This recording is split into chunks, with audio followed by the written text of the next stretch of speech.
Good morning. Welcome to the February 27th, 2026 meeting of the Montgomery County House Delegation. We have a very full agenda today, but we're going to start with our first of our two special guests for today's meeting, Maryland Senator Chris Van Hollen. We're very pleased to have the senator with us again this session to give us some updates from his perspective in Congress. And Senator, we'll turn it over to you. Thank you for being here. Well, thank you. Thank you, Madam Chair, and to your Senate Chair, Kramer, as well as all of you. It's really good to be with you. And I want to start by thanking all of you for the hard work you're doing during this 90-day session and beyond. And it's always an important task to try to get all that work done in 90 days. But this year especially, we're all having to defend our state against an absolutely lawless president who's attacking our Constitution, attacking due process, free speech. So it's an especially important moment. I'm just glad that all of you are in Annapolis doing the work that you're doing. Also, just to repeat what I've said before, we have a completely open door. Please feel free to contact me directly anytime, or my team. Ashima Talwar, my state director, is with us, but our whole team stands ready on any issue, whether it's a constituent issue or a policy matter. Please let us know. So look, let me start with this out of control ICE operation. And I know it's also consumed a fair amount of your time in Annapolis, and thank you for the measures you've adopted. Donald Trump told the country he was going to go after the so-called worst of the worst. And we know that has not been their focus. I mean, they've been rounding up thousands and thousands of people, including in our state of Maryland, pastors from the Eastern Shore, small business woman from Frederick, and people from Montgomery County. And what we've witnessed is an out of control ICE operation. And I want to thank all of you again for what you're doing to rein them in. Also to thank some of our local counties for what they're doing. Montgomery County passed the Trust Act. Howard County moved very quickly to block the purchase by ICE of a private facility that could be used for a detention center. Baltimore County moved very quickly. Prince George's County is taking action. The one county where we've not seen the pushback, we've seen pushback by the people, but not by the county, is Washington County. And as you probably saw, ICE has purchased a facility there that can take up to 1,500 people. And we expect they're going to try to open in April. And I only mention that because it just shows that this is an ongoing operation. ICE intends to try to fill that center. And so Maryland remains very much a target here for ICE. And we need to make sure that we do what the people in Minneapolis did, which is be ready to blow the whistle and organize and make sure that we protect our neighbors and do what we can to hold ICE accountable. On the holding ICE accountable front, just an update on where we are. As you know, at the federal level, there's the good news and the bad news. But the good news is, while late, we did pass the appropriations bills for the current fiscal year. Our fiscal year begins October 1st. As you know, we passed a number of those, in the last couple months to fund some federal agencies, all except DHS. And I'm going to come back to the other non-DHS agencies in a moment. But with DHS, we've said that unless there are fundamental changes in how ICE operates and conducts itself, there will be no more money for ICE or for Customs and Border Patrol. And my view is the White House is not serious about making any meaningful changes. I'm happy to go into the details of what we've asked if anyone wants to dig deeper, but I don't think the White House is going to cooperate in reining in ICE in any meaningful way. So it is my view that the Congress should fund the other offices within the Department of Homeland Security. So TSA, FEMA, and the Coast Guard. And there's no reason that Republicans may end up holding those offices hostage, but my view is that we should provide funding for those agencies. Let me move quickly to the other major challenges the federal government has put in your lap.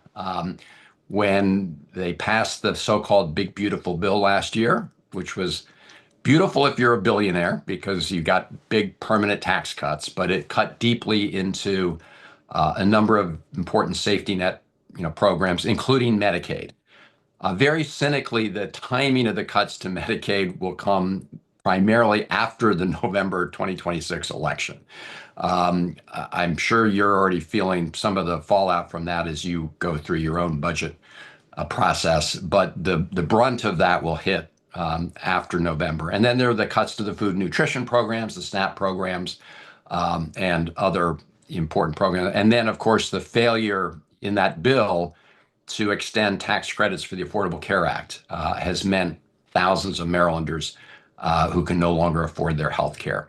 I do want to thank all of you for taking some action, even the session before, to cushion that blow for some Marylanders, but we're still, of course, getting hit like other parts of the country, although not as badly in some cases because of your good work. Let me just say a word now about federal employees, because it's about this time last year is when Elon Musk came in with his chainsaw and was doing incredible damage to federal agencies and, of course, to the federal workforce who does good work on behalf of all of us. We have been able to stabilize, I should say, sort of these mass layoffs. But, and this is a big but, the next shoe to drop is likely to be what the Trump administration used to call Schedule F. Now they call it Schedule P for policy or career, or C for career. They call it Schedule PC, where they're intending to replace about 50,000 merit-based federal employees with political cronies. And they're going through the regulatory work to do that. We are trying to get in the way of that, along with others who have brought court cases and are litigating it. We're supporting those efforts. But that is the current battle. We just formed the Federal Workforce Caucus in the Congress. We've all worked collectively from this region on federal workers issues, but we thought it would be important to organize it on a more ongoing basis. And I'm the Senate chair, and then we have in the House Hoyer and Congressman Walkinshaw from Virginia to be the co-chairs in the House. Anyway, that is the forum we're using now, really to organize our efforts in support of federal employees. Now, on the good news side, and it's just a little bit of good news in a very dark time, we were successful at passing a lot of the appropriation bills for the current fiscal year that we're in, and avoid a lot of the very deep cuts. In fact, most of the deep cuts that the Trump administration wanted to make. And so just a couple of examples. They want to cut the NIH budget in half. We not only rejected the cuts, we increased the funding for NIH. NIST, which is obviously very important to Montgomery County, they wanted deep cuts to NIST. I'm what they call the ranking member on that appropriations subcommittee. We fully funded NIST with some other things. NOAA, similar story.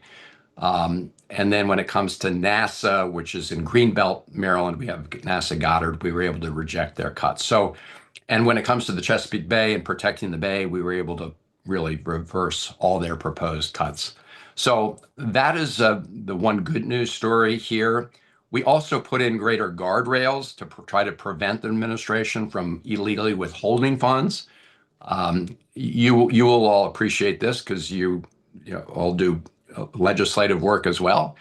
We took what used to be report language in our bills, which previous administrations had respected, regardless of party. Republican presidents, Democratic presidents had respected the will of the Congress through report language. This administration ignored it, so we took what used to be report language and codified it.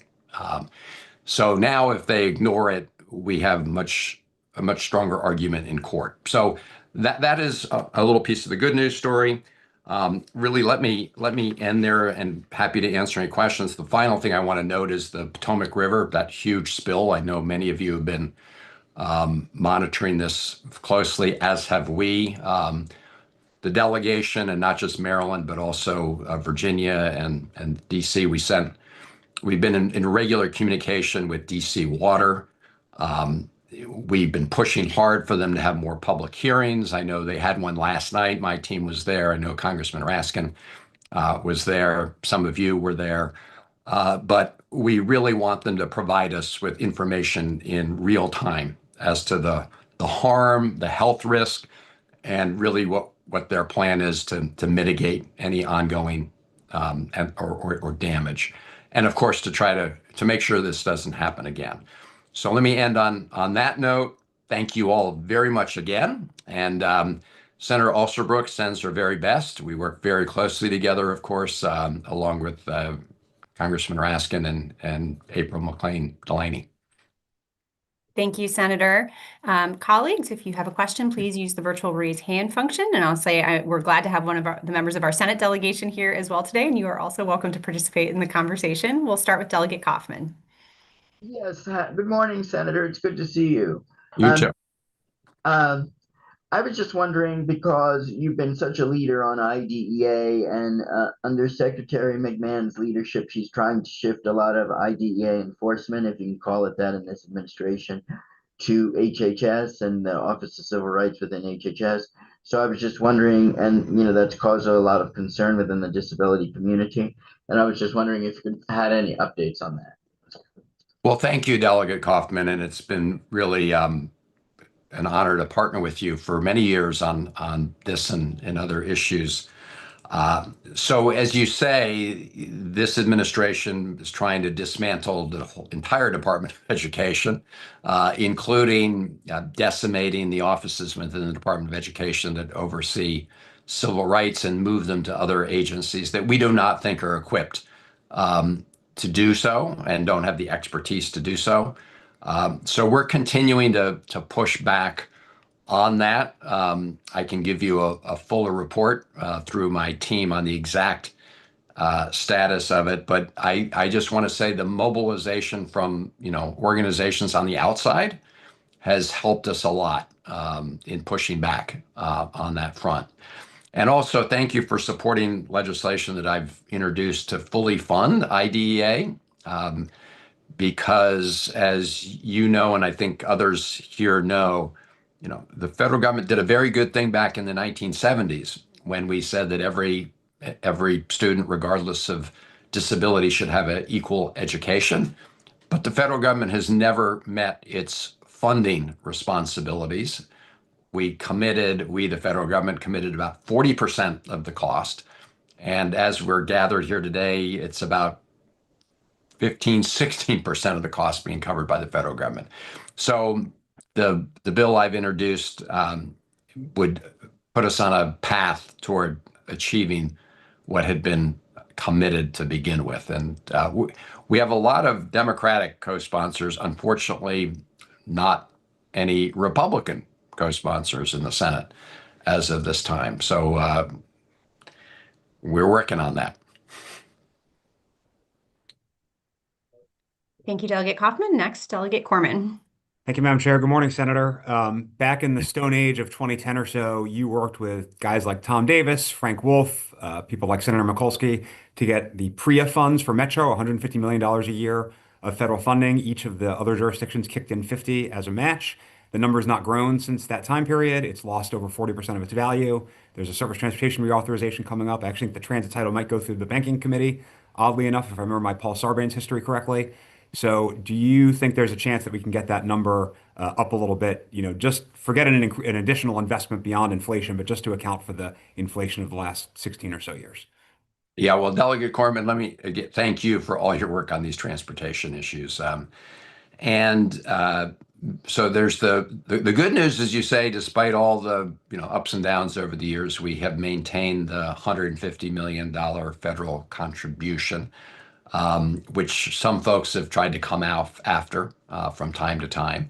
But on the other hand, as you say, it hasn't kept up with inflation. So the short answer is yes. We just the Virginia and Maryland delegations, Senate delegations just met with the head of Randy, the head of WMATA recently, and part of our plan for the reauthorization will be to try to again make those adjustments for inflation. Hopefully, I don't know if it'll be on a going forward basis only. Obviously, it'd be good to recoup as well, add to it, but at the very least, we'd like to index it. Thank you. Next, Delegate Wallach. Thank you, Chair, and thank you, Senator, for your remarks and for your leadership.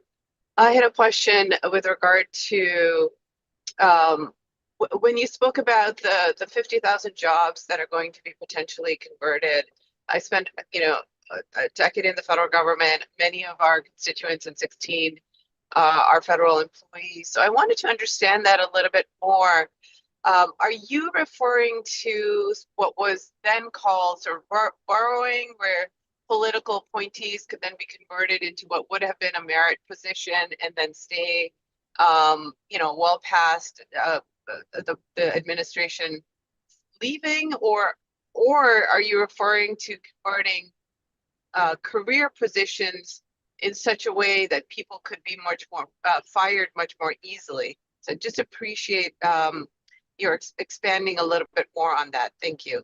Yes, Delegate Wallach, it's the second. It's the worst scenario that you outlined there. It's trying to identify about 50,000 positions that currently are merit-based positions, civil service positions, and convert them essentially into political positions. And the presidents already have authority to appoint lots and lots of political appointees to top positions. That's fine. We get that. But what they're trying to do is now take more and more positions and, as I say, convert them over to political positions. So getting them is based on who you know, not what you know, which is a real problem for a civil service that has, one of its great strengths over time has been that it's a merit-based civil service.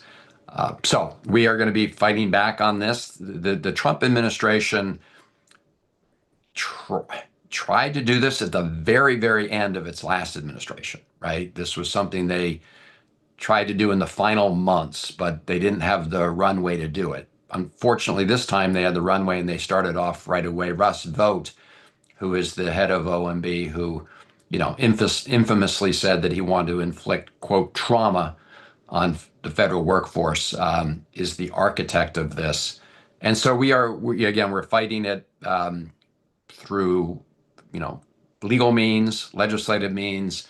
But I just wanted to raise it because it's the next sort of big fight that will involve federal employees. Thank you. I appreciate that. And just for your awareness, we've been doing in my team some research around economic development, and a lot of the data that would have been coming out on a timely fashion from places like the Department of Labor and Department of Commerce just isn't available. So I know that you're aware of it. I just wanted to raise it again. Thank you. Well, thank you. We're taking huge hits, every day to all sorts of important, services, information for the public. That the public uses, businesses use it, people use it around the country. And unfortunately, what we saw from Elon Musk is not a more efficient government. In fact, in the long run, it's going to cost us a lot of money what they did, but not just money, also lost expertise and services. So we're going to have a whole lot of rebuilding to do as soon as we get the chance. Thank you. Next is Delegate Wu. Thank you, Madam Chair. Thank you, Senator, for fighting us in the Congress and in the Senate. We really appreciate that. And I actually want to bring about another topic called NIB, National Infrastructure Bank. I have been working with the Coalition for National Infrastructure Bank, try to say what we can do to fund our infrastructure. Because right now, our nation's spending on infrastructure has fallen to, I think, the lowest level in 70 years, around 2.5% of national GDP. That's the half of comparable to level in Europe, 1/3 of level in China. So the result, the productivity, investment, and the manufacture almost kind of to a halt. So we want to see how we can bring the funding back to support our infrastructure, both locally and on the national level. So there's no leading Senate sponsor yet. So I really see how you feel about that idea, and maybe you can be the leading sponsor there on the Senate side. So, Delegate Wu, thank you for all your work in this space as well. And number one, you're right. We are underfunding infrastructure in the United States in a big way. We did have some catch up. We had a little bit of catch up during the Biden administration when we passed the infrastructure modernization bill. It was a significant increase in investment in infrastructure, everything from roads and bridges and transit to airports and other ports and across the board, water systems, sewer systems. But that is lapsing. That authorization will come to an end. And I do think that we should look at other ways to fund and finance our infrastructure. And I've been very supportive of the concept of an infrastructure bank, national infrastructure bank. I'll go back and look at it. I was part of a legislative effort years ago on that. Congresswoman Rosa DeLauro had this bill. I'll go back and look at the current House bill and see about the Senate.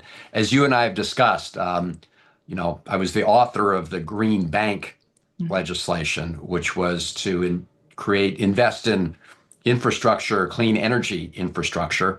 And we were able, as part of that Inflation Reduction Act, to significantly boost the federal investment in our clean energy infrastructure, unfortunately, to the tune of about $20 billion, right, that we put aside for investments with private sector partners to really make sure that we can expand access to clean energy, both through home energy efficiency to actually production of renewable energy. The Trump administration came in and put a halt to the $20 billion. It's in litigation right now. We filed, I led the filing of an amicus brief recently in support of, the program that was established and against what we think are the illegal efforts of the EPA to dismantle that program. But that's $20 billion that's on hold. And if we can get it released, it would be really a significant help to the expansion of clean energy infrastructure. But we'll go back and look at the broader plan as well. Thank you. Thanks. Colleagues, last chance on questions. That was all of our hands in the virtual raise hands queue. Okay, I think that is it. Senator Van Hollen, thank you again so much for being with us today. Thank you for all of the work that you are doing on behalf of all Marylanders in the U.S. Senate. We are deeply appreciative of your work, and you're spending some time with us this morning to give us these updates. Well, thank you, Madam Chair. And again, thank all of you. We're all in this together. We all have the same constituents. So really, thank you. You give me hope. We're in Congress. We're always proud of our Maryland legislature and leading the way. Thank you. Thank you. Okay. All right, so next we will move on to our second briefing for today. We have the universities at Shady Grove, and I saw the executive director, Dr. Ann Kademian, on here. And I don't know if you have other members of your team, but we'll kick it over to you for your presentation. Thank you so much, Chair Palakazechkar. We're really honored, as always, to be able to join you and to share some updates on the universities at Shady Grove. It's such a pleasure to see everybody. I'd give call outs and special thank yous to many great supporters on the call, but I will call out to our Senator Nancy King, who's been such a longtime supporter. Thank you so much. I'm going to ask two of our board members Chair Polakovich-Carr to kick things off for us. I'm going to ask PJ Hogan, who was one of the founders of USG when he was a state senator. So PJ, would you like to begin? Sure. Thank you very much. Madam Chair, members of the delegation. For the record, my name is PJ Hogan, former senator representing District 39 from 1995 to 2007. As Ann said, a founding board member of USG. Thank you very much for taking the time out of your incredibly busy schedule to listen to us briefly about the universities at Shady Grove. In 1995, when I was in your shoes, I questioned how it was possible for the most populous county in the state with the highest percentage of high school graduates going on to college, that we didn't have a public university within our county for students to earn a bachelor's or graduate degree locally. Working with my colleagues and the University System of Maryland, we established the universities at Shady Grove, and the doors opened in 2000. The first USG graduation I attended in 2002 had 33 individuals receiving a degree. In the subsequent 25 years, we have developed a phenomenal campus with 90 degree programs, 9 partner universities. Since 2000, over 68,300 students have attended USG and 40,769 degrees have been awarded. 52% of the USG students receive scholarships. A really key figure, 88% of USG graduates work in the region in their field. Over 4,000 students currently attend USG, but we have the capacity to grow to 7,500. Many of you are probably too young, but I don't know if you know the name Tip O'Neill, the late U.S. House Speaker Tip O'Neill, said all politics is local. USG is local. USG is your public university. USG is Montgomery County's public university. I'm pleading with you to ensure that USG receives the funding and support necessary to serve the students in and around Montgomery County. As Ann pointed out, Senator King and Delegate Kaiser, both longtime members, have been so helpful. I really just beg all of you to look out for USG, and thank you very much for your time and your support. Thank you so much, PJ, for all you do for Shady Grove and for your comments today. Really appreciate it. Now I'd like to introduce our board chair, Mr. Kevin Beverly. Kevin? Oh, Kevin, you're on mute. I'm sorry. Good morning, all. Again, thank you for the time that you've given us to chat with you about what we are trying to do at USG. PJ has truly said it all. But the one thing I want you to really recognize is that you made an investment 25 years ago, almost, that brought this campus into existence. And I think sometimes we get lost in that it was more than just a capital investment. It was an investment in the future of our economy. And it was an innovation at the time. We're now seeing exactly the issues that we expected. A population of students who don't have opportunity or not going to go to a traditional university setting. We've now given them at the University of Shady Grove the true opportunity to become really strong members of our economy. And in my words, if they're not in our economy, they're resting on it. And the way we solve that is by making the investments and continue to making the investments in this innovation that you created some 25 years ago. Again, like PJ said, thank you all for the opportunity to put our thoughts with you as you try to figure out how to spend the resources that you have there. It's really important that you recognize the students that we have here are our next generation workforce. Thank you so much, Kevin. And thank you for your continued service and leadership on our board as well. My pleasure. Chair Polakovich-Carr, Madam Chair, if it's all right, I'd like to take about 10 minutes to share an update on the campus and the work that we're doing. Yes. May I share my screen? Ralph will chime Ralph? in, but you should be able to. Okay. You should be good to go. All right, let's see. Okay, can everyone see that screen? Okay, great. Thank you so much. So today I wanted to talk with you about the continued advancement of the work we're doing here at Shady Grove. You've heard from both PJ Hogan and from Kevin Beverly about the important vital connection between what happens at the universities at Shady Grove and our economy.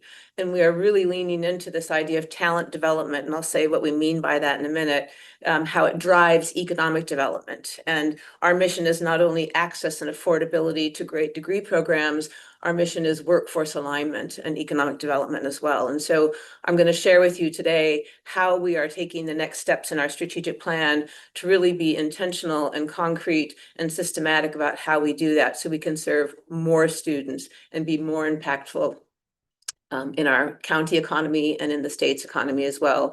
And that's our Maryland Talent Connector concept that I'll share with you shortly. Just as a refresh, you've heard most of this already from Kevin and PJ, but I'll draw your attention to the lower part of the slide. We have an 81% transfer student graduation rate, which is higher than the 4-year graduation rate of 60% for transfers across the USM. So we're knocking it out of the park in terms of graduation rate here at the University of Shady Grove. Lots of great support for the students here.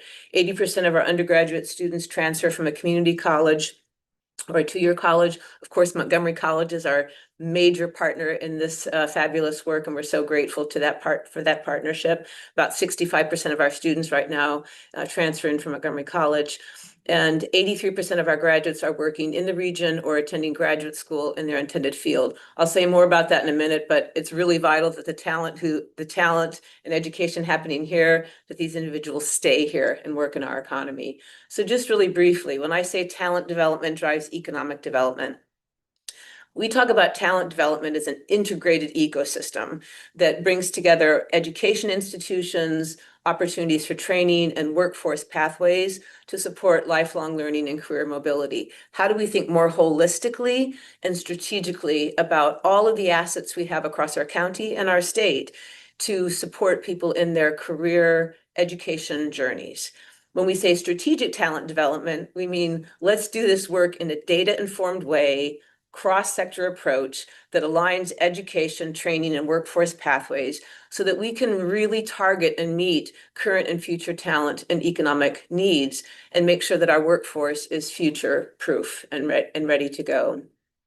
So an ecosystem approach, if we think more like an ecosystem and less like a bunch of individual campuses, right? In economic development, we can help drive economic development by meeting employers' talent needs. So when we think like an ecosystem, we work with employers. We work across campuses, right? So we're helping to meet employers' talent needs. We build relationships among employers and educational institutions and the workforce and our workforce partners. We can start to remove barriers for all learners, right? There shouldn't be such high barriers between when you try to transfer or start college or even get into a training program, right? How can we think more holistically about the barriers that all learners face and try to remove them? With really great data and intelligence, we call it actionable intelligence. We can have real-time actionable intelligence about current and future talent needs and shared strategic insights, right? So we know where we might need to build up some of our work and create more opportunities for learning. And then also an ecosystem approach allows us to align academic curricula, work integrated learning, and credentials with high demand careers and with the lighthouse sectors that the governor has identified. So taking an ecosystem approach gives us a more holistic view. And what we're trying to do here at Shady Grove in our next stage of strategic development is to meet that challenge is we're calling it our Maryland Talent Connector. And we focus on strong pathways to undergrad and graduate programs. We focus on students being career ready and grad program ready as well. We focus also on continuing education so that we can be part of that broader mix of opportunities for former federal employees and others to pivot and develop new skills and to grow their learning and career opportunities. We focus on applied research with a lot that aligns with industry needs. And we're trying to focus as well on this future proofing of talent. So when we talk about meeting the Maryland Talent Connector, these are the actionable items that we're very focused on here at USG as part of our mission. So part one of that Maryland Talent Connector is academic employer partnerships. In an ecosystem approach, we can't all be in our individual silos. We can't all be in our individual institutions. We need to work more holistically together. And at the heart of that is redefining, transforming how academic institutions work with employers. And there are several components to that that we're focused on and working to build. One is deeper employer engagement in curriculum and in mentoring efforts as well of students. Really building authentic work-based learning and structured pathways. We talk a lot about apprenticeships. It doesn't have to necessarily be an apprenticeship to have really authentic work-based learning experiences through an internship, a capstone, a wide variety of things, but make sure they're authentic and students are learning to apply their knowledge in a structured pathway.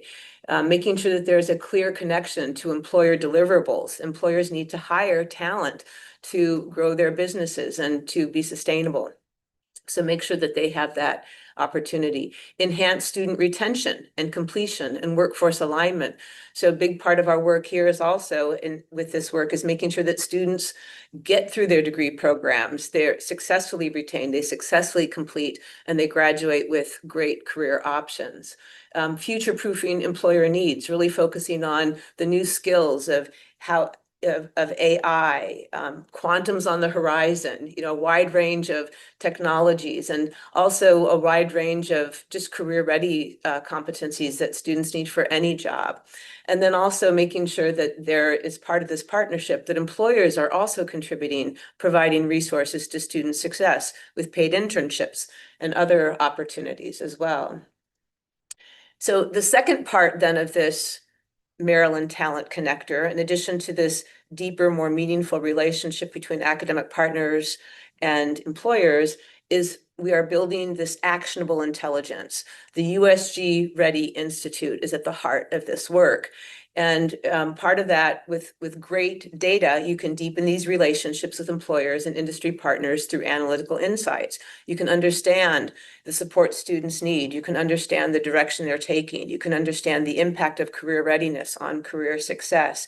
You can understand the impact of a mentor on career success and longevity in an employer's business as well. So there are great insights that can be derived from strong analytics about the need and demand for talent, as well as how we work together for student success and for long-term employee success as well.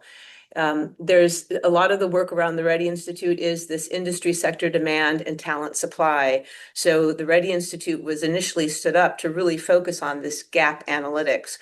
What's the demand out there for key industries and key talent? And what does the supply look like? What's the gap in demand? And then how can we focus our effort as an ecosystem to try to meet that demand as well? And then finally, the actionable intelligence can tell us what is the return on investment for students, for academic institutions, for employers, and for the state of Maryland. And I have some numbers on that in just a minute. All of this is driven by the work that we've done over the last 4 years to reorganize and restructure the work here at Shady Grove into industry sectors so that we're highlighting the business enterprise, health and life sciences, engineering and technology, as well as public service and education. And we have a pathway model where we focus our attention in those sectors across degree discovery, the selection of a degree program, all of the academic achievement that needs to happen, and the career readiness and support and the experiential learning, and then also post-graduation connections. Graduates become employers, graduates become mentors, they become donors who give back for scholarships, right? So we want to keep that connection of the pathway robust, and they also are continuous learners, so they need new skills and new exposure to new training in order to continue to be successful. So I highlight this because we have done a tremendous amount of work to build the infrastructure that now supports this work around the Maryland Talent Connector.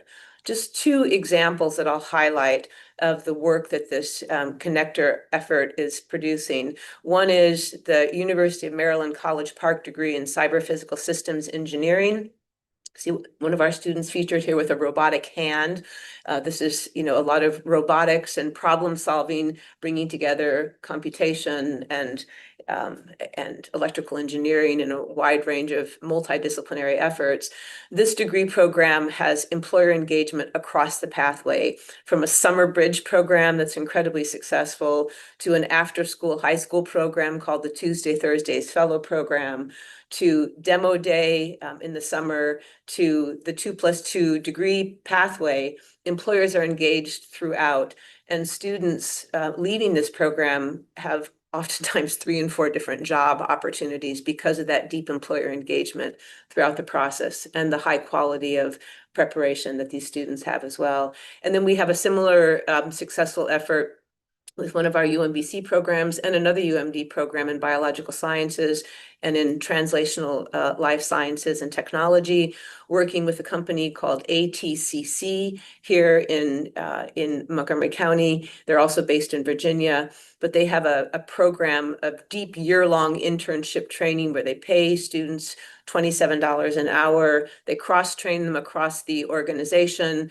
And there have been hires coming out of that program, and possibly soon some promotions within that company as well. So it's a deep partnership focused on that last year of school that can lead to a bridge into that first year of being part of a company as well. So that partnership matters. Just a little bit of return on investment information here. On average, a student coming to get their degree at the universities at Shady Grove can save $95,000. You can see that in the graphic there. If you go to the main campus, it's about $128,000. If you go community college to the main campus, it's about $75,000. But if you go community college to USG, it's about $33,000. So significant cost savings. And also we know that graduates with 4-year degrees can add $4 million in income over a lifetime to if they have a bachelor's degree. So that's a bachelor's degree is a life-changing achievement. Academic institutions here at Shady Grove, the tuition that's earned by students on an annual basis here, there's over $30 million in increased tuition that goes back to the home campuses from the programs here. And again, USG's high graduation rate means higher completion for our academic institutions. Employers get graduates of programs at USG who stay in the region and stay in the state, and they've had a chance to work with them before hiring them oftentimes. And the Ready Institute has done some great data to predict that for each graduate with earning a bachelor's degree, they're contributing an additional $277,000 in tax revenue over a lifetime to the state of Maryland. So good return on investment for all stakeholders in this work. Here's a little snapshot. 41% of our graduates are working in Montgomery County. This is based on a recent survey we did of 4,600 USG program alumni. 61% stay in Maryland. And then again, 91% of our graduates are earning at least $50,000 plus on average. And overall, the earnings of USG graduates tend to be higher than the rest of the state. And then this is an example of a dashboard that we use at the Ready Institute. But you can see here in the lower part of the slide, you can see that the larger the box, the more they hire. So Montgomery County Public Schools has hired many USG graduates. University of Maryland, Baltimore, Johns Hopkins University, University of Maryland Medical Center has hired our graduates.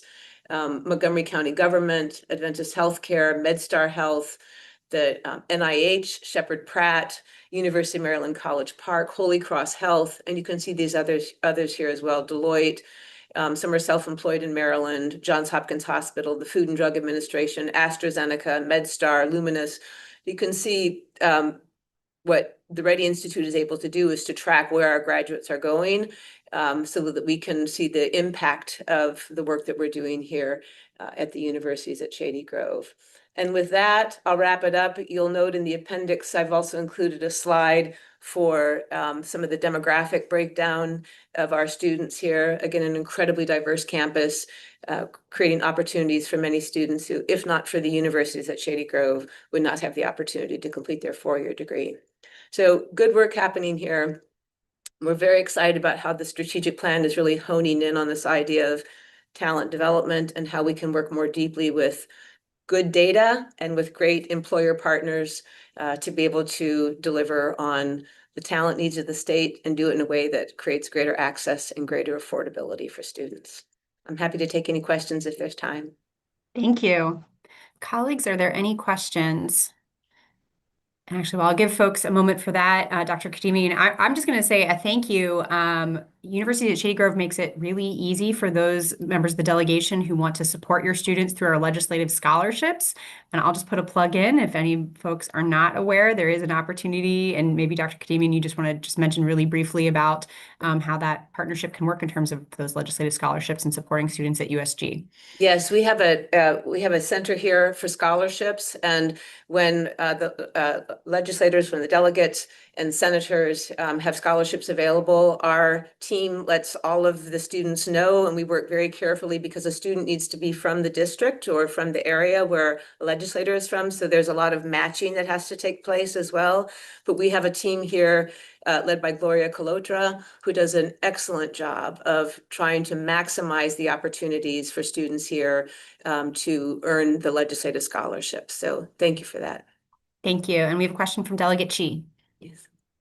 Thank you, Madam Chair. And it's great to see the leadership joining us from USG, former Senator Hogan and Dr. Kadimi. And I just want to commend you both for your extraordinary leadership, not only building up the capacity of the institution, but building community partnerships with industries that strategically facilitate innovation. I've always, first of all, I venture to say on behalf of the D15 team, we are so proud of representing USG in our backyard, right? We will always be standing with the faculty, staff, and students to see this as an important ladder up for many families who couldn't afford other resources to, go elsewhere for higher education. This is an excellent option for them and for local workforce. But most importantly, I've always maintained that USG can be such an important innovation lab that sets an example of what's possible for a higher education institution for the rest of the University of Maryland system that doesn't always move fast enough on some front. So I think we should continue to support in whatever way we can. So thank you very much. Thank you so much, Delegate Chi. And your focus on economic development and support for business has been such an inspiration and motivation for a lot of the work we're doing. And I want to say thank you so much to all of the delegates from District 15 for their visit to campus. A fantastic conversation, which was incredibly helpful for us as we try to hone in on this work that we're doing as well. So thank you so much. Thank you. Great. I think that is it for questions. Thank you, Dr. Kadimi, and to your team for being here today. We appreciate the updates. Thank you so much. Take care. And next, we will move on to our next agenda item. We have a late filed bill, MC 20-26, Special Taxing Districts, Village of Drummond, Authority and Organization, requested by Delegate Corman. Colleagues, the question before us shortly after we hear from the bill sponsor is whether or not we will accept the bill as late filed. So Delegate Corman, if you want to tell us briefly what the bill is and why it's late. Thank you, Madam Chair. The bill is an update to the Village of Drummond sort of charter, which has to be done through state legislation. On behalf of Delegate Warman and Wallach, I have been authorized to blame our senator for the late bill. But in all seriousness, Drummond got it to us very late. We talked about waiting till next year, but they really wanted us to try to go forward this year to update their very out-of-date charter. Okay, thank you. Colleagues, any questions for the bill sponsor? Otherwise, I will entertain a motion. Motion to accept the late filed bill. Second. Okay, moved by Delegate Kaufman, seconded by Delegate Wu. Any discussion? And a reminder that if you'd like to be recorded as voting, you do need to come on camera at this time. Okay, all those in favor, please say aye or raise your hand. Aye. Anyone opposed? Okay, that motion carries unanimously. Next, we have a bill hearing, and I'm going to turn it over to our local committee chair, Chair Foley, to preside over this bill hearing. Thank you, Madam Chair. So we got this bill from Prince George's County. It's PG 425-25. And basically it alters the definition of extraordinary development district for purposes of provisions of a law governing tax financing to include certain immersive entertainment venue, and that would be the Sphere. So this is for National Harbor. We do have a list of witnesses. And I will call on Madam Chair, who's presenting this? Oh, I see. I believe it's Amber Hendricks is Amber the. Hendricks. Okay, I see. Thank you. So we'll first call on Amber Hendricks from Prince George's County to who is the sponsor of the bill to present it. Good morning. Can you hear me? Perfect. Good can. morning. Greetings, Chair Palakovich Carr and the Montgomery County Delegation. My name is Amber Hendricks Ford, Assistant Deputy Chief Administrative Officer for Economic Development for Prince George's County. Today, I'm here with my colleagues, the esteemed Chairman of the Prince George's County Planning Board, Mr. Darrell Barnes, Jordan Balcom Colbert, from Chair Barnes's office, and Mr. Marcus Jackson, Director of the county's Intergovernmental Affairs Office. Today, we're all here to discuss and seek your support for PG 425 2026, which is a critical bill to support an exciting and significant new economic development project, bringing new jobs and opportunities to Prince George's County, the state of Maryland, and the region. And as you mentioned, Sphere National Harbor. The sphere demonstrates the future of economic development in Prince George's County as we continue to elevate as a world-class destination that will be known for its flagship projects and experiences. Last week, the county executive and the governor announced the economic impact data of Sphere National Harbor, which was based on independent analysis completed by Ernst & Young. And based on this analysis, which detailed the direct impact, the indirect impact of how the suppliers, as well as the induced impact of how households across Maryland will be spending their money and how it will support the Sphere project, will impact the county and the state.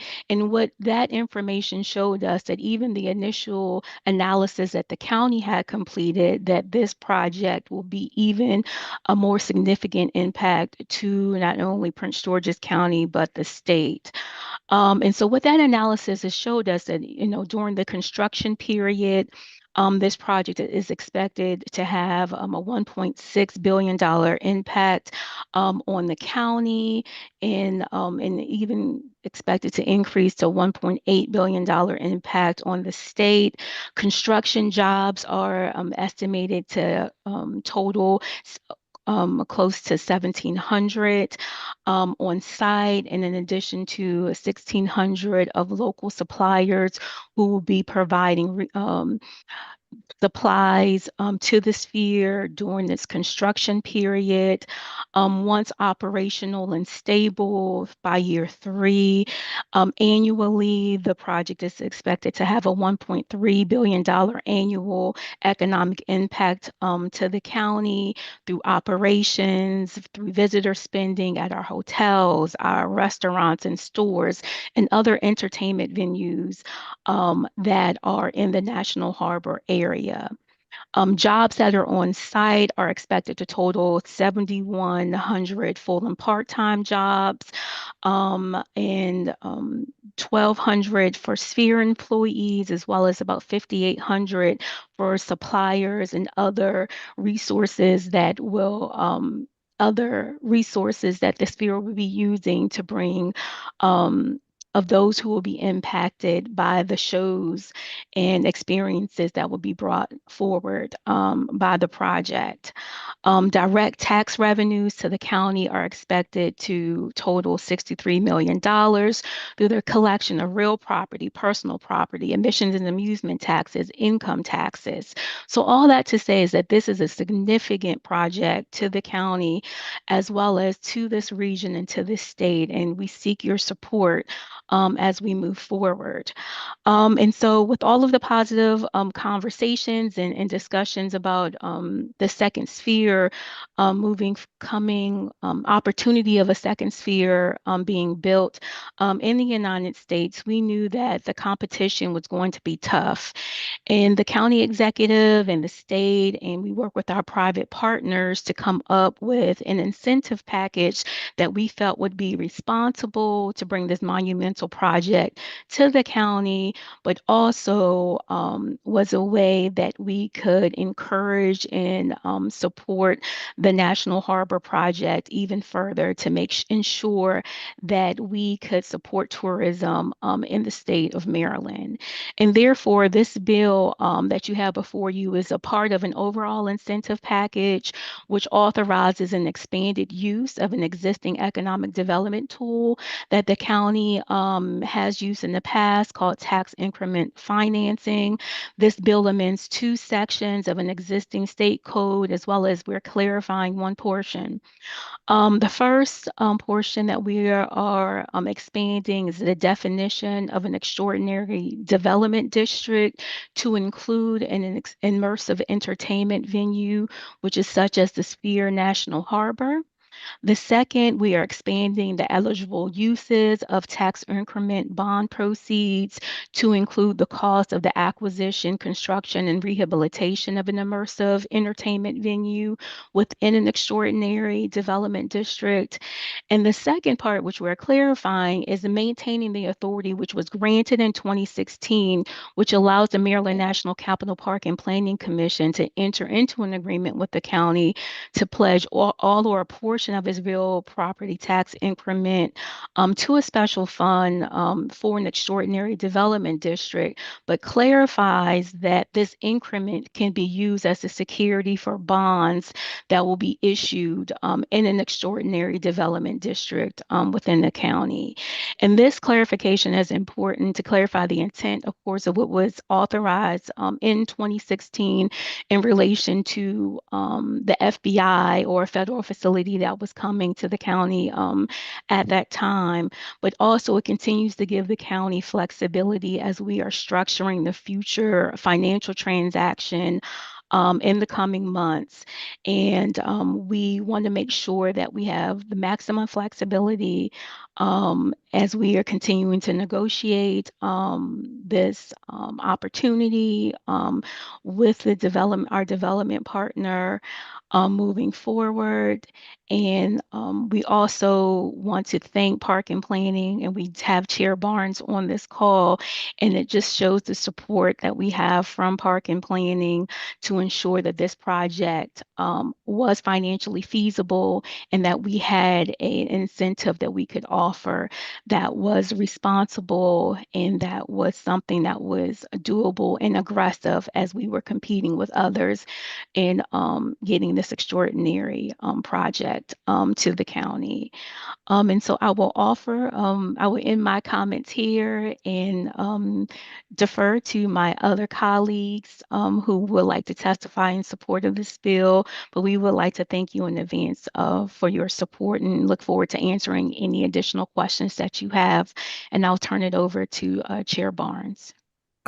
Excuse me just a second, Oh, yes. Ms. Hendricks, if I could. So I would just like to say that the reason this is before our delegation is because it does involve the Maryland National Capital Park and Planning Commission. And now I'll turn it over to Chair Barnes. You have 3 minutes, sir, for your testimony. I believe Delegate Chi has her hand up. I don't know if you want Well, to that's answer. all right. We'll take questions after we're finished with the Fair enough.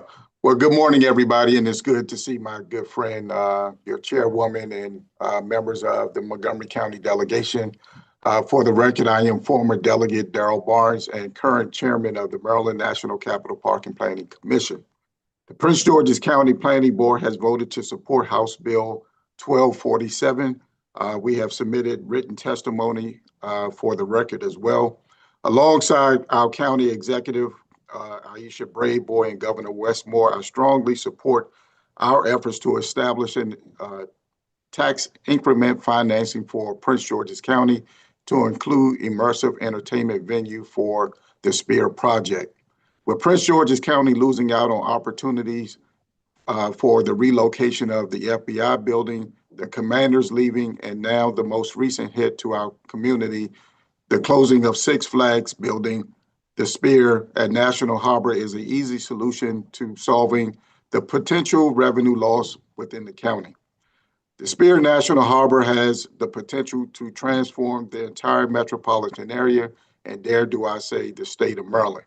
It will not only help generate much needed revenue for the county, but also create thousands of jobs and opportunities. I do not need to tell you how important it is to align the state and local government priorities by passing this legislation.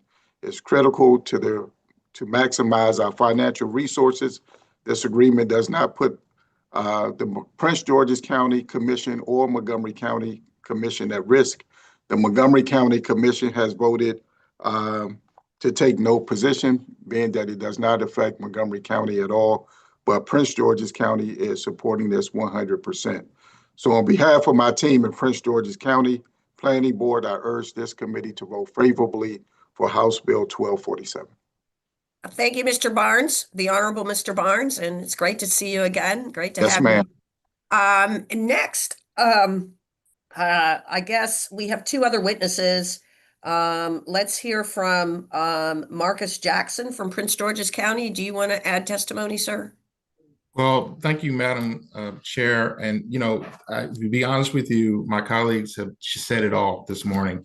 And we're excited about this project on behalf of the county executive. She testified yesterday in the Ways and Means Committee.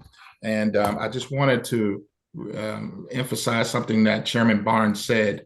When the county executive took office, we were faced with the immediate prospect of the commanders preparing to leave Prince George's County and Six Flags, readying to shut down operations. With this delegation's assistance, with your help adjusting this TIF, we will be able to triple the seasonal revenue for Prince George's County from the commanders and the Six Flags each year once operational. So we feel that this is a great return on investment for our residents, and we look forward to getting your support. Thank you, Mr. Jackson. And we're going to take our last witness, and then I'll take questions from the delegation. Jordan Balcom Colbert, are you here, sir? Ma'am? Yes, no I'm worries. sorry. I'm so It's sorry. okay. That's okay. Please. Good morning, Montgomery County Delegation Committee and Chairs. For the record, my name is Jordan Balcom Colbert, Senior Government Affairs Analyst in the Office of General Counsel for the Maryland National Capital Park and Planning Commission. As you heard, Prince George's County Planning Board has voted to support this bill. I echo what Chairman Darrell Barnes in the county has shared. This is a major economic development that contributes to the creation of jobs and better services, and it fosters overall growth from Maryland. Therefore, we urge the committee to vote favorably. So on behalf of the Prince George's County Planning Board, I urge the committee to vote in support of this bill. Thank you kindly. Thank you, Ms. Colbert. Now, are there any questions from the delegation? I see there's Delegate Chi. So Delegate Chi. Thank you, Madam Chair.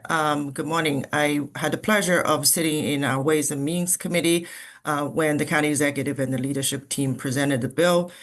This is exciting. I think it's a once in a generation kind of opportunity, not just for Prince George's County, but for the state of Maryland, which does not have many globally and nationally recognized landmarks. I think we need to build more quality places and attract more visitors and just providing better quality of life for our communities and all that. So if I may translate what Ms. Amber Hendricks said into plain simple English about what this bill actually is asking us to do. It's just basically two things. One is currently the Maryland State Tax Increment Financing Law says this parcel that you put together to qualify for TIF financing has to be in a blighted area. So this bill says it can also be an extraordinary entertainment district or whatever you call it, right? So that is the expansion of the purpose of that, which I, fully support because other states are much, much more aggressive in using TIF to finance their public financing as a mechanism.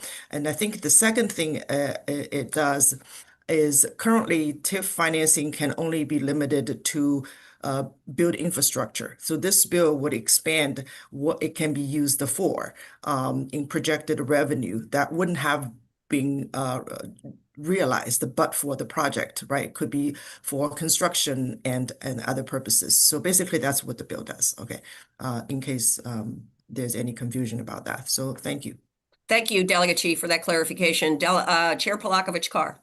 Thank you, Madam Chair. And I just want to ask a clarifying question, Ms. Hendricks-Ford. I think you Mhm. said in your testimony that the same kind of financing structure where Maryland Capital, National Capital Park and Planning was involved was done also for the FBI project. Is that No, right? no, the FBI, what I was saying was that in 2016, the Maryland General Assembly was created this law that created the Extraordinary Development District that would have allowed park and planning to participate Okay. in a tax increment financing district if the FBI would have come to Prince George's County. And so what we're doing here is expanding that law to now allow an immersive development district. So of course the FBI is not here. We're just now using that same law for a different purpose. I'm sorry if Okay. I wasn't clear. No, that makes sense. I just wanted to make sure I understood because as I was looking at all this and really like the piece, because it is a bi-county bill, really the only piece that impacts potentially Montgomery County is the part about park and planning. And so Yes. I just wanted to understand. So this is an authority that has been granted in the past, isn't that so? Yes, it has. Okay. We're just expanding the definition. Yes. Okay, thank you. Thank you, Chair Polakovich-Carr. Okay, we do have one witness favorable with amendment. I'm going to call on Ray Baker. Good morning, Chair Carr. Good morning, Delegate Foley, and the entire Montgomery County delegation. For the record, my name is Ray Baker. I serve as the Maryland Director of the Baltimore, D.C. Building and Construction Trades Council, and we support this legislation and we're favorable for it. But the amendment that we would ask, and we made this same request to the House Ways and Means Committee yesterday, is that this legislation, as when you all vote on it, that it includes labor provisions that ensure strong workforce development, as well as, and specifically, project labor agreements. We ask for this, unfortunately, because Maryland has a unfortunate record of being worse in the nation, according to several studies, at wage theft on construction projects. And such a project that's going to bring so many wonderful, life-changing jobs, so much money and revenue that our taxpayers, all of us, will be investing in. We all deserve to get a return on that. So with that, we ask for an amendment that would include labor provisions. Now, we heard from the county executive yesterday where she said that she would like this to be clean and that she would like any kind of community benefit agreement and labor provision to be done at the county level. If this body sees fit that that's how they would prefer to offer this, the clean bill, then we will happily work with the county council, the county executive, and all of the necessary authorities at the county level to ensure that there's labor peace agreement for those workers who will work on this project after it's built, and particularly those workers who will be constructing it. But for the control that you all have, we do humbly ask that you all ensure at the state level that you put the requirements on a project labor agreement and labor peace agreement on this legislation, because we believe that Montgomery County delegation, as all of the state of Maryland believes, all Maryland workers should be paid fairly for the hard work they do. Thank you for their time this morning. Thank you, Mr. Baker. And let me just ask you, you said you submitted an amendment to the Ways and Means Committee? Yes, Delegate, we have. They already have those amendments. Okay, I'd and my happily share second, here if necessary. okay, thank you. And my second question is, has the Prince George's County delegation weighed in on those amendments? Yes, we've had conversations with them. They share the sympathies of the county executive, which is to prefer to offer a clean bill. We recognize that's their preference. We still wanted to voice our concern and desire for the PLA nonetheless. Okay, thank you so much, sir, and thank you for being here this morning. Appreciate the time this morning. Thank you all. Are there any questions for Mr. Baker? Seeing none, I'm sorry, Delegate Vogel. Yes, Mr. Baker, question for you. The amendments that you've submitted, you're asking us to push those through delegation, or those amendments are specifically for when the bill is considered in Ways and Means? We primarily offered them in front of the committee for Ways and Means. We're bringing them to the delegation so the delegation can be aware they're there. So if you all would like to also address that as the committee discusses, those of you all who may be on the committee, and as it comes to the floor, you all are all aware of it also. Great. Thank you, sir. Any other questions for this witness? Seeing none, that concludes the bill hearing on PG 425-26. I turn it back over to Chair Polakovich-Carr. Thank you very much, Chair Foley. Okay, colleagues, we will move on with our agenda. We do have 3 bills that came out of our local committees this week, as well as 1 bill to revisit in regards to an amendment. Let's start with our committee report for the Land Use, Transportation, and Public Safety Committee. Chair Spiegel. Thank you, Madam Chair. We have 1 bill to discuss today. It's MC 1926. This bill requires the State Department of Housing and Community Development to conduct an analysis of housing availability and affordability in Montgomery County, including the impact of regulations and market forces on the county's housing supply, and then make recommendations to the county to help improve housing availability and affordability. The bill also requires that report with the findings and recommendations to happen annually over the next 3 years and to be delivered to the County Planning Commission, the Planning Department, the County Executive and County Council, and of course to our delegation as well. The Land Use, Transportation, and Public Safety Committee voted unanimously to recommend this bill as favorable with 1 amendment. That amendment incorporates a request from Montgomery Planning to clarify that these annual reports must include not just recommendations, but actionable recommendations, as well as addressing a question that was raised by Delegate Kaiser at the bill hearing and a similar suggested clarification by Delegate Moon to specify certain particular items that should be included in these reports. I'm also going to be moving a second amendment today at the request of the County Housing Department, which, as the bill sponsor, I'm happy to accept as a friendly amendment. And this one will ensure that the state DHCD consults with county agencies and includes their responses in its report. And the amendment also tweaks the reporting schedule at the request of Montgomery Planning. So with that, I guess I will move the bill first, and then we can. And I'm sorry, Chair Spiegel, I gave you some wrong information. Let's just move the amendment first. It's been a Second. long week. Second. Okay, move the amendment. Second. Great. Okay. Which amendment are we moving first? The original amendment that was The adopted committee in amendments, committee. okay. The committee, yeah, committee amendment, which I'm calling amendment number 1. Okay, and that was moved by Chair Spiegel and I think seconded by Vice Chair Wu. Correct me if that was wrong. Okay. Discussion on the committee adopted amendments or questions. Okay, reminder, if you wish to be recorded as voting, please come on camera. All right, all those in favor of the committee amendments, please say aye or raise your hand. Aye. Anyone opposed? Okay, so that amendment carries. Oh, Madam Chair, I was accidentally on mute, but I'm in favor. Yes, we got you, Delegate Kaufman. Thank you. Back to you, Chair Spiegel, for the second amendment.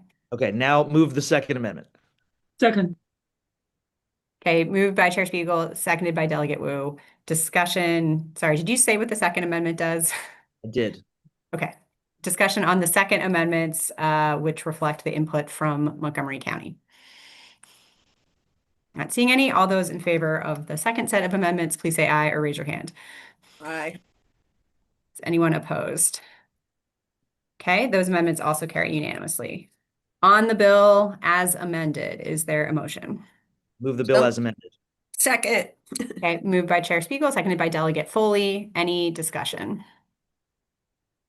All those in favor of MC 19-26 as amended, please say aye or raise your hand. Aye. Anyone opposed? Okay, that bill comes out unanimously. Thank you, Chair Spiegel. Thank you, Madam Chair. Okay, that concludes our work product from land use. We'll move on to our committee report for our Metro Washington Area Committee. Chair Miraku North. Thank you, Madam Chair. Colleagues, I present to you PG MC 10426 is Washington Suburban Sanitary Commission Personnel Management Disciplinary Decisions. This was a bill originally in response to the fact that there was no set disciplinary process for suspensions. I'm happy to report that the union and WSC have worked that out. So there are amendments to the original version of the bill. Amendment number 1 makes technical changes to the title, purpose of the paragraph, and functional paragraph. Amendment number 2 strikes everything from the bill except for the provisions related to the ability of a WSSC employee to appeal a suspension for disciplinary purposes to the Office of Administrative Hearings. I move the amendments. Is there a second? Second. Okay, Second. moved by Chair Miraku North, seconded by Delegate Wu. Discussion on the amendments. Again, a reminder, if you wish to be recorded as voting, please be on camera. Okay, all those in favor of the amendments, please say aye or raise your hand. Aye. Aye. Anyone opposed? Okay, that is unanimous. Is there a motion on the bill as amended? So moved. Second. Moved by Chair Miraku North, seconded by Delegate Fraser Hidalgo, I think. There were a couple people at the same time there. Okay, discussion on the bill as amended. All right, all those in favor of PGMC 104-26 as amended, please say aye or raise your hand. Aye. Aye. Anyone opposed? Okay, that bill passes unanimously. And the second bill, Chair Madam- North. Madam Chair, Yes, Delegate Kaiser. I'd like to abstain based on the employment of my wife. If Okay. I have to fill out a form, I will. Thank you. No, noted. And Delegate Kaiser is abstaining. And sorry, I had forgotten to mention, we have some colleagues who are excused today. Our administrator knows this, but just for the record, Delegates Cullison, Solomon, Queen, and Wallach are excused from voting today. But Chairman North, next bill, please. Thank you, Madam Chair. PGMC 10226, Washington Suburban Sanitary Commission procurement alterations. Bear with me, colleagues, on this one. It's a little bit of a lengthy explanation of the bill and the amendments. So the bill alters numerous provisions related to the Office of Supplier Diversity and Inclusion within WSSC. The bill repeals the name of the office and authorizes the commission to rename it. The office is required to administer each business participation and vendor program, as well as other business enterprises that support the economic outcomes of the commission, including promoting, encouraging, and supporting increased business participation and economic outcomes in commission contracts and subcontracts. Under the bill, the local small business enterprise program is going to be renamed to the local, small, or other business enterprise program. And the purpose of the program would be to going to be expanded to assist small businesses that are not local, as well as other businesses that further the commission's contracting, subcontracting, and economic objectives. The bill alters eligibility criteria by striking specified criteria to instead require the commission to adopt regulations to achieve the goals of the program. The bill also establishes that the commission may accept vendors that are registered through a vendor registration process in another jurisdiction, or those that self-certify in accordance with the regulations the commission is authorized to adopt under the bill. So there are two amendments. The first one are technical to the purpose and function paragraphs. And the second one requires rather than authorizes the commission to rename the Office of Supplier, authorizes the commission to rename the Office of Supplier Diversity and Inclusion and requires that the office be headed by a director.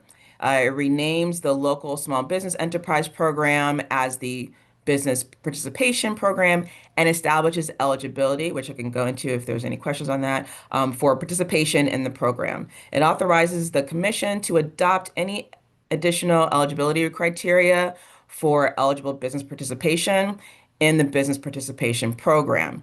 It also authorizes the commission to adopt any regulations necessary to promote workforce engagement and local economic benefit in the commission's service district related to the commission's contracts. It provides for the construction of the business participation program provisions and specifies that the overall bill is not going to be interpreted as affecting the MBE program. I move the amendments. Is there a second? Second. So moved by Chair Miraku North, seconded by Delegate Wu. Questions or discussion on the amendments? Okay, all those in favor of the amendments, please say aye or raise your hand. Aye. Aye. Anyone opposed or abstaining? Okay.